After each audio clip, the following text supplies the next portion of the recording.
সন্দ্বীপ যাওয়ার জন্য যে ঘাট বলা হয়, এই সন্দ্বীপ ঘাট, এই ঘাটটা হচ্ছে সাগরের ভিতরে প্রায় অনেক লম্বা একটা মানে রেলির মতো আছে। ৯,০০০ বছরের কাছাকাছি হবে এখানে আসছিলাম।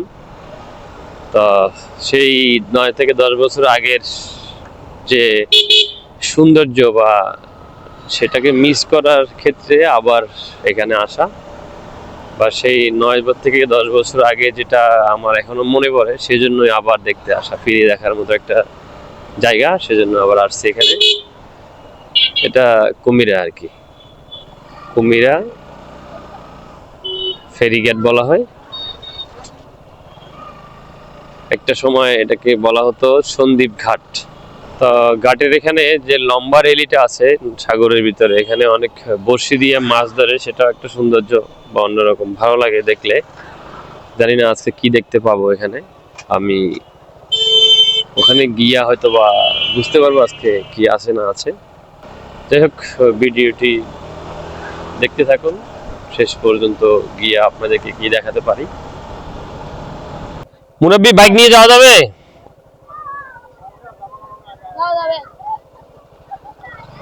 কোন এই সেই ১০ বছর আগের বা ১০ বছর আগে ফেলে আসা স্মৃতির থেকে সেই জায়গা আজকে আমরা চলে আসছি।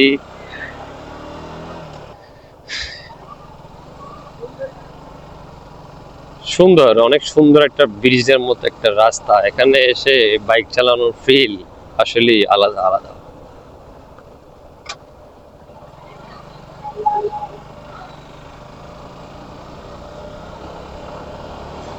সে একটা অন্যরকম একটা জায়গা।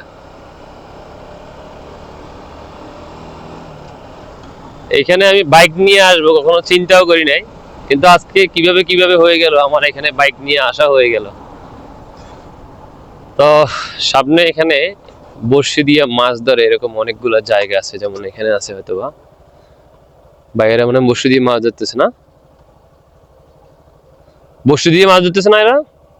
হুম, উঠেন, সামনে গেলে আরো পাওয়া যাবে বড়শি দিয়ে মাছ ধরতেছে এরকম জায়গা। আজকে আমরা দেখবো এখানে বড়শি দিয়ে মাছ ধরার এরকম কিছু দৃশ্য দেখবো।